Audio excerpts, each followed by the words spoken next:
What is going on, guys? We're back with more picks and predictions. This weekend, the UFC goes to Sydney, Australia for UFC 312.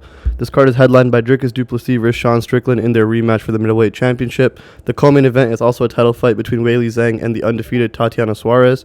The card does drop off in fight quality after the co-main event, though. We have Talshin Teixeira versus Justin Tafa on a main card of a pay-per-view, which is kind of insane to me. But yeah, let's break this card down. I mean, the prelims are pretty good, so they're not as bad as people say, but the main card is kind of lackluster for UFC 312. So let's quickly recap the bets from UFC Riyadh and then hop into the picks and predictions for UFC 312. All right, so to recap our premium bets for UFC Riyadh, a little bit of an issue with the unit sizing on this card. I feel like, had the one unit on Shara and Zach Reese from the card before, but that Zach Reese fight got canceled. So it kind of turned into a straight on Shara Magomedov for a unit, which wasn't bad at the time, but I do understand that with my other bets being the way they were, it kind of just all came down to Shara, which was probably not the best idea. So it came out, close to break even, but down 0.55 units after UFC Riyadh. We went 3 for 3 on bets. Lost a small bet, quarter unit on Lucas Alexander's money line. Did well in the first round. Did get finished by Bogdangrad in that second round, though. And then the Gaziv and Naimov moneyline parlay, that one was clean. That was realistically the one that I should have upped the unit sizes on. We had a bet on Ikram Elskarov and Jasmine Jasudavicius. That one ended up hitting, but obviously Ikram voided. Ended up being a straight on Jasmine Jasudavicius, so that one hit, but not really much profit to come home with because she was a minus 225 favorite. And then we had the Gaziv versus Peterson over 1.5 round. Thought there was going to be a bunch of wrestling in that matchup. Just heavyweight blobs going back and forth in the clinch. Thought that would easily go over. That kind of busted that bet. And then the Shara versus MVP over 2.5 round. I was very confident in that. That one did go to decision, but, lost from the Gaziv leg. And then we had the Fereziam money line, which, came in clean. I thought Fereziam would do really well in that matchup. And yeah, went 3 for 6. 3 wins, 3 losses. Kind of close to break even, a little bit down. We're going to pick it back up. Hasn't been the strongest year at the start for 2025, but we've been doing really well on the underdog side. So if you've been watching our underdog bets, they've been pretty good spots the entire time. We had Ziam this week. Last week we had Aylin Perez, and then the card before to kick off the year, we had Felipe Bruna. So been sniping these underdogs pretty well. But outside of that, got to get back on track. So let's break down these UFC 312 fights and, hop into some good bets for this card. All right, so kicking off the card, we have Hyun Park versus Nyamjargal Tumendemberel. This is a pretty interesting matchup. I think if you're picking Tumendemberel here, might be a little bit of dog chasing going on. I mean, Tumendemberel, he's going to be aggressive, someone you kind of like in an underdog spot, so someone who has power, finishing ability, and just going to go out there and just look to get the fight over with. But it can get frustrating if he does make mistakes, which in his last fight against Carlos Hernandez, he kind of did make some mistakes, especially in the grappling area. And he's fighting Hyun Park, who primarily will want to grapple, especially in this matchup. So it's going to be interesting. My pick's going to be Hyun Park, but definitely not going to chalk him here at minus 200 against Tumendemberel. I think Tumendemberel does have, good pressure. I mean, that's all his game is kind of about, just pressuring you up, hoping to, get that finish. And he's going to throw big. He's going to throw strong. He's going to bomb away. So that might, bother Hyun Park a little bit.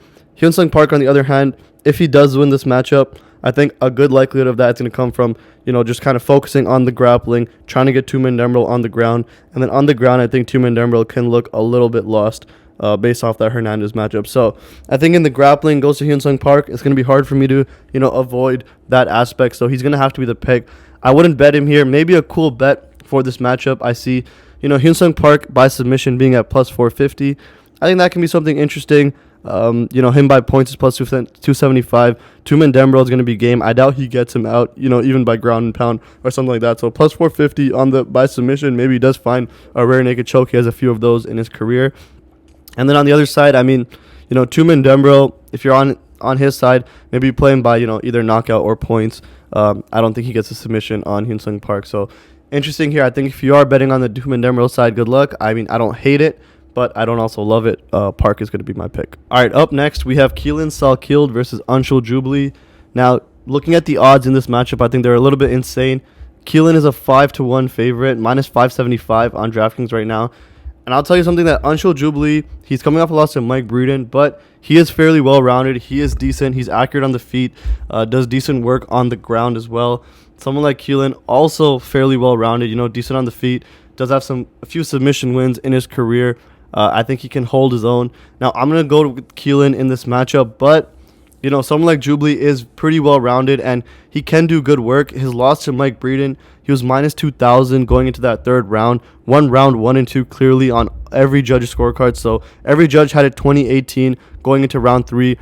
He just had to survive that 5 minutes to get the win in that matchup, and that's kind of the one thing that hurts, because going into that third round, everyone in the arena knew that he was up 2-0. And he shouldn't have known that himself too. So in his mind, he has to lock in, get through 5 minutes of fighting in the octagon, and get a win and go home. And then you see him being an undefeated 8-0. But knowing that, he still kind of just gave up on himself in that fight. You see Mike Breeden just kind of scare him, barking in his face. And when you see something like that, it's really hard to back a fighter. Kind of just got shook, got scared in a fight, especially in a fight that was, completely in his control. It's really hard to back him after that, which is why Quillan's going to be my pick.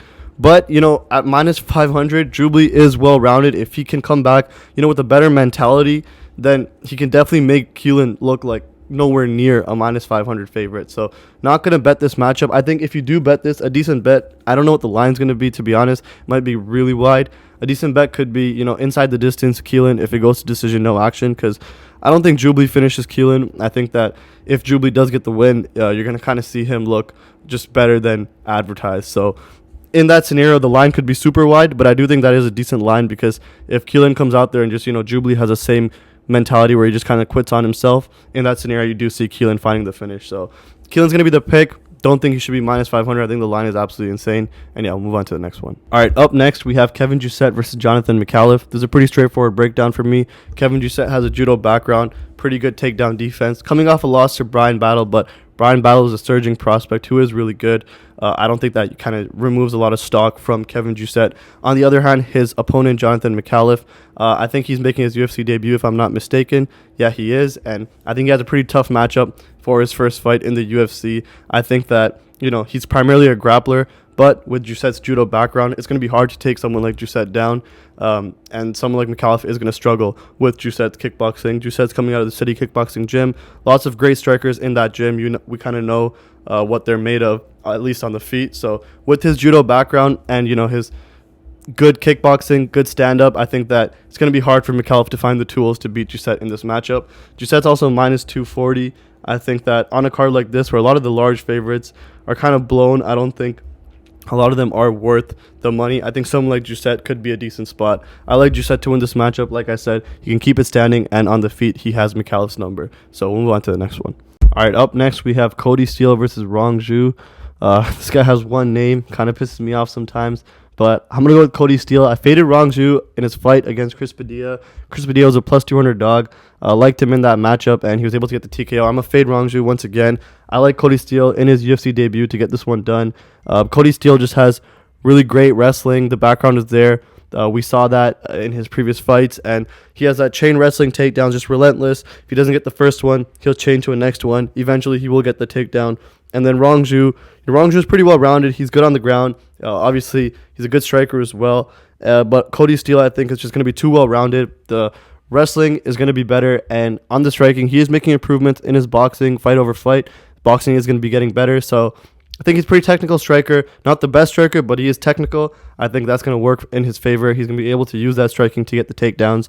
And on the ground, I think he does find a ground and pound finish against Rongzhu. So I'm going to go Kody Steele, probably by knockout TKO via ground and pound, maybe in the first 2 rounds. Let's move on to the next one. All right, up next, we have Aleksandre Topuria versus Colby Thicknesse. Crazy last name for Colby.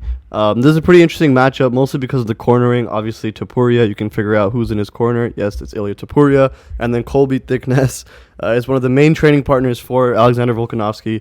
So obviously, Volk in one corner, Topuria in another corner. That's probably why you might have seen this fight causing, a bit of buzz. There's on the prelims.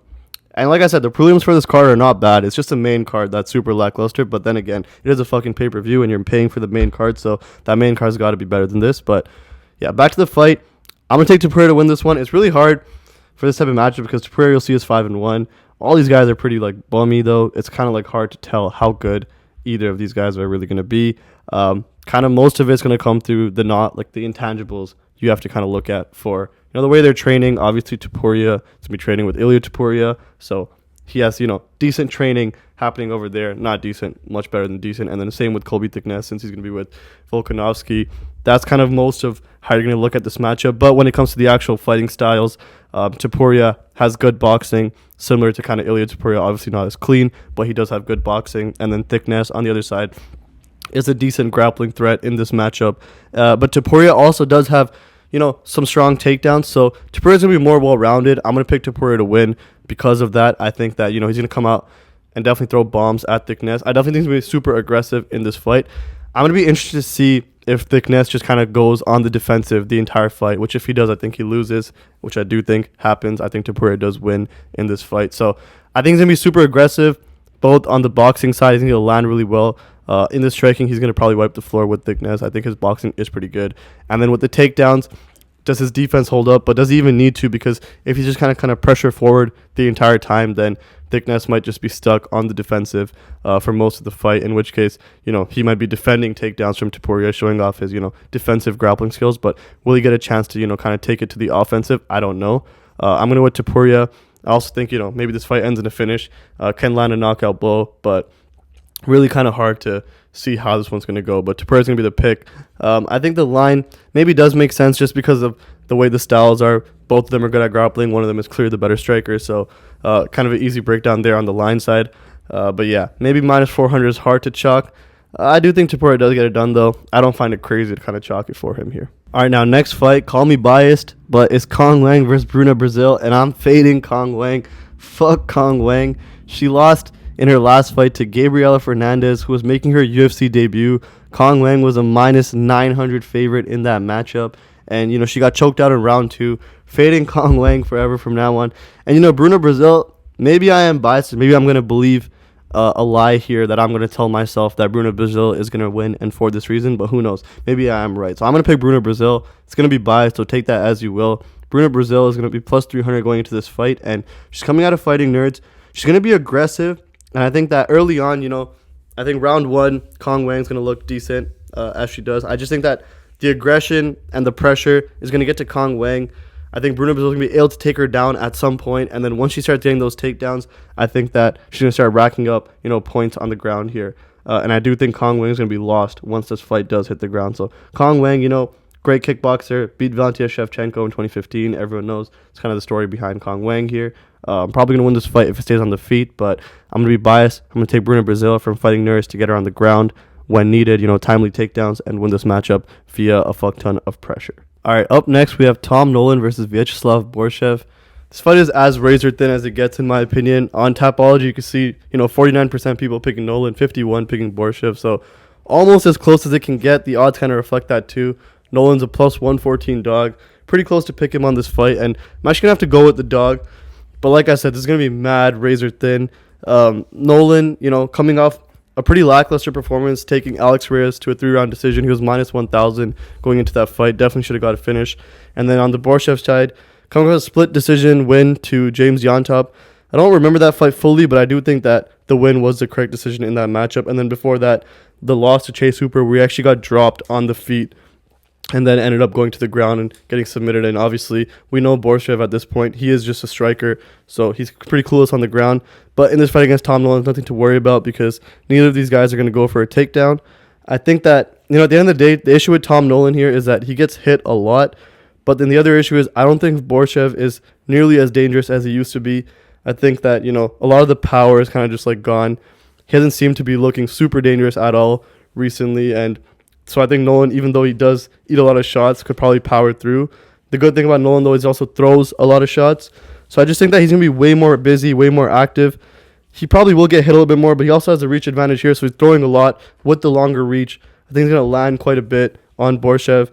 And I think just the activity is what's going to kind of squeak out the decision here. I don't think there's a finish. There's definitely not going to be a takedown. I think this goes all the way, and I think Nolan kind of squeaks out that razor-thin decision. But this is a super close fight. Odds reflect it. People in the community kind of reflect that as well. So take that as you will, but Tom Nolan's going to be my pick. All right, up next we have Gabriel Santos versus Jack Jenkins. I'm going to have to fade the Australian here again. I'm going to go with Gabriel Santos to win this fight. I think that, Jack Jenkins, the takedown defense is kind of the issue with him in this matchup. I think that Gabriel Santos is going to be a really powerful grappler. On the feet, you have to, kind of worry about Jack Jenkins' leg kicks. Obviously, he's known for really good low kicks. But Gabriel Santos, no slouch on the feet. When it comes to striking, he can definitely hang, definitely can throw with more power. It's going to be dangerous in this matchup for sure. And then, obviously, when it comes to the ground, I think is all Gabriel Santos. So I think he can definitely, mix in the takedowns, be the more well-rounded fighter here. And then we also saw, Jack Jenkins, get taken down by Herbert Burns. Herbert Burns is kind of a meme at this point. And while he did get a finish in the third round in that fight, someone like Herbert Burns just so trash that, it just shouldn't even be kind of look the way it did. So I'm going to go with Gabriel Santos. I think the grappling is going to be the difference maker. I think he gets this one done. And yeah, let's move on to the next one. All right, up next, we have the main card opener. We got Jake Matthews versus Francisco Prado. Seems like this card in Sydney, Australia, the UFC decided to not give any of the Australians on this card, any favors. These matchups that they have are pretty tough, and I'm going to have to fade Jake Matthews here. I'm going to go with Prado. I just think that the line is pretty wide for a matchup like this. Now, with Jake Matthews, he does have the wrestling and the grappling kind of in his back pocket. He's super unreliable, though, the way he strikes. He kind of just looks very different fight over fight. It's kind of trading wins and losses since, losing to Sean Brady in 2021. Then he beats Fiallo. Then he loses to Semmelsberger. Then he beats Flowers. Then he loses to Morales. Then he beats Phil Rowe. So, his losses, like the Michael Morales loss, obviously, is aging pretty well. Michael Morales is an absolute demon. Sean Brady, similarly, really good fighter in Sean Brady, kind of in the title picture at this point. But then he loses a striking match to Matthew Semmelsberger, which is just interesting, kind of the way he shows up. And in this fight, I think that he might be the more technical striker, but, if someone's a 2-1 favorite as a more technical striker, but then you have someone like Prado on the other hand, who's just absolutely insane with his aggression. Saw that kind of in the fight against Daniel Zellhuber, where he did lose a unanimous decision, but Zellhuber's pretty good, especially on the feet, and kind of a similar thing, but are you going to put Zellhuber striking and Jake Matthews striking kind of in the same level? Me personally, no. I think Zellhuber's a little bit better than Jake Matthews, so unless Jake Matthews decides to go to the grappling, I think there's going to be kind of a striking matchup. Maybe as Prado starts to fade, either he decides to shoot a takedown just kind of to switch it up, or Matthews sees some opportunity there. But I think early on, it's definitely going to be a striking matchup. I do see Prado coming in here and taking round one with just a fuck ton of aggression. Maybe Matthews kind of settles in, Prado fades, and Matthews can get round 2 and 3. But I think there's a knockout potentially available in round 1. I think that, if you're confident that Prado can get round 1 off Matthews, can he win one of the other 2 remaining ones? I think that at 2-1 for Jake Matthews is kind of insane. I'm gonna go with Prado. I'm gonna go with the aggression, and yeah, move on to the next one. All right, up next we have Jimmy Crute versus Rodolfo Bellato. Man, this one's gonna be interesting. I think that Jimmy Crute can win this matchup. He has the tools to win this matchup. You can see that he hasn't fought in a while. Kind of retired. Now came back on a loss skid, like really big loss skid. He lost to Alonzo Menefield. Before that, he fought him again, and it was a draw. Lost to Jamal Hill, lost to Anthony Smith, but these are obviously like names at the top of the light heavyweight division for a while now. And now he's fighting Rodolfo Bellato 2 years later after a long layoff. His last fight was 2023 July, and now he's going to come back in his hometown against Rodolfo. And, it just comes down to how many takedowns he can get in this matchup. I definitely think he can take down Bellato. If he kind of leans on that grappling, leans on the wrestling, then he can definitely win this fight. He's an underdog in this matchup right now, but I do think he has the tools to get it done. It just kind of comes down to fight IQ, which he hasn't shown much of in the past.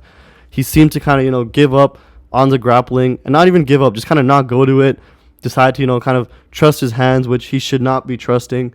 I think that the grappling is his path to victory. He's coming back after a layoff.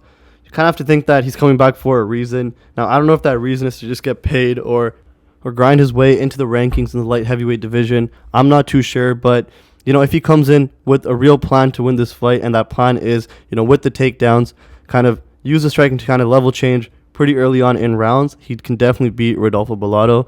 So I'm not going to fade the Australian this time. I'm going to pick Jimmy Crute, but, it just comes down to his fight IQ, man, and can't really trust that all the time. So take that as you will.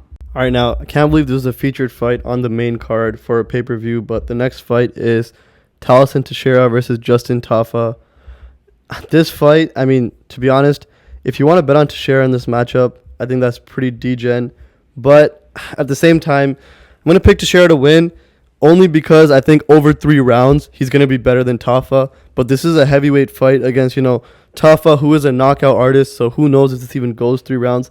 If you're picking Tafa to win, I think the best way to bet Tafa here is just bet Tafa by round 1 KO. I don't even know if you're going to get crazy odds for that, because I think that's just where most of the equity is on his line for this fight. So even though he is an underdog and you could play him straight up, I think that the round 1 KO line is probably the best. Not sure if that's out yet. I actually don't see that prop out for this fight. So wait on that, in my opinion, if you're on the tougher side. But I'm going to pick Teixeira because, he is kind of active with his jab. It depends on how Tafa kind of approaches this fight. I think if Tafa does what Arthur Lopez, who is this random guy that fought Talson Teixeira on his Contender Series fight, if Tafa comes in and just does that, which is just like close the gap, be wild, he can land on Teixeira. And if he does that, and he does land on Teixeira, I think he can get him out of there. So I'm going to pick Teixeira to win. I think that if he does stay active with the jab over 3 rounds, he'll beat Tafa, who tends to slow down.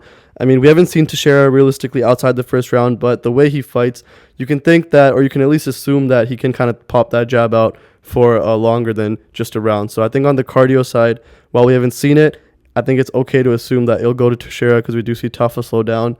And I think that if you are on the tough side, most of the equity does lie in the first round. So either Tafa can go in there, make it wild, land on Teixeira, which I think he can, and just get him out of there early, or, Teixeira pops that jab, can land on Tafa, and definitely take over, especially as round 2 and 3. So I'm going to pick Teixeira to do that. But if Tafa comes in and just knocks him on round 1, I wouldn't be surprised. All right, now the co-main event is actually a pretty interesting matchup. We have Weili Zhang versus Tatiana Suarez.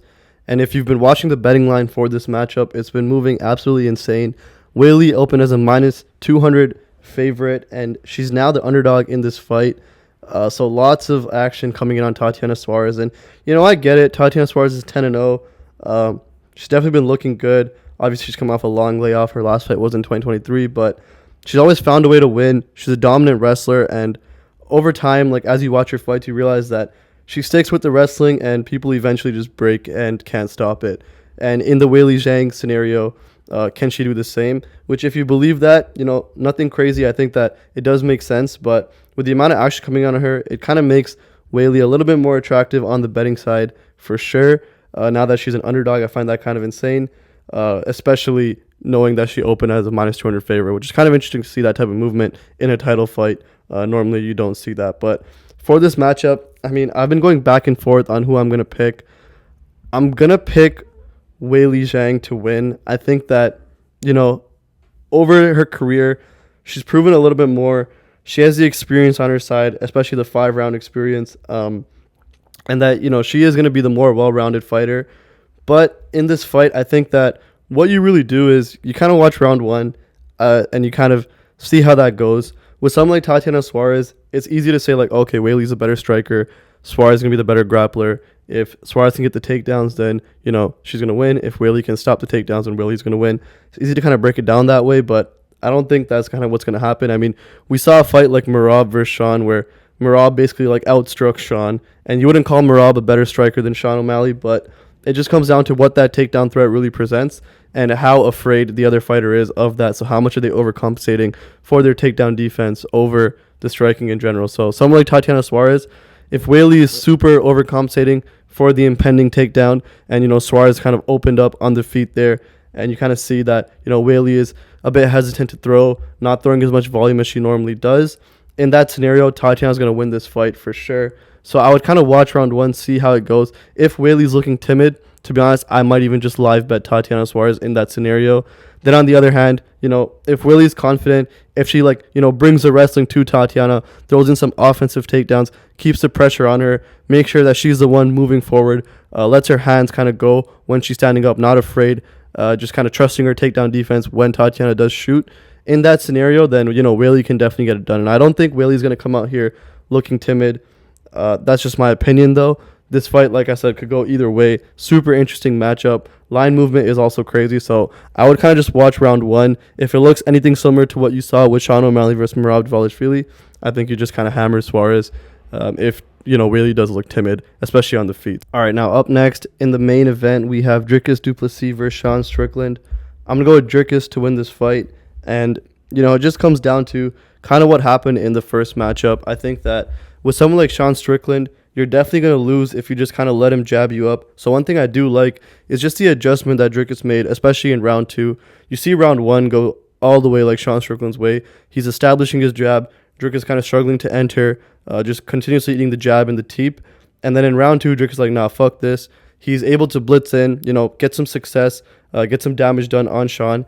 And just that adjustment he made from round 1 where, he was kind of like, okay, how do I break in? Continuously getting caught with the teep. And then in round 2, just saying, okay, yeah, I'm not willing to just stand here and get jabbed for 5 rounds.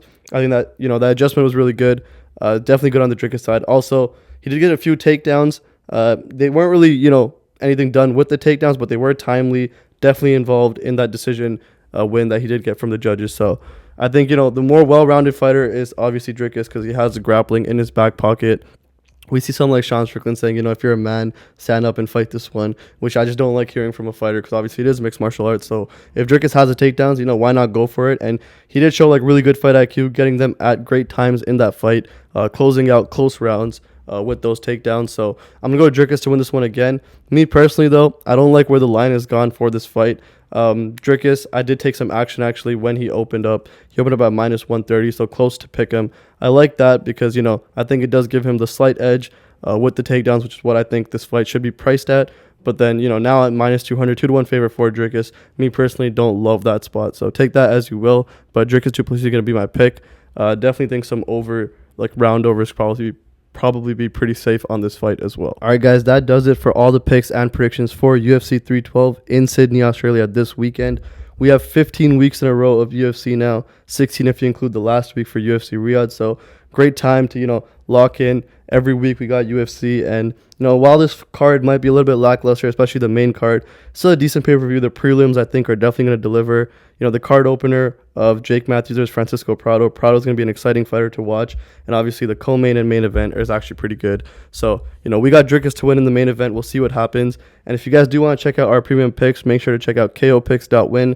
Our premium bets give you our bet slip and our unit sizes for every single UFC card, and it costs $20 a month. Help support the channel as well. So check that out if you are interested. If not, definitely just keep engaging on these picks and predictions videos. Really helps with the algorithm, and I will see you guys next week.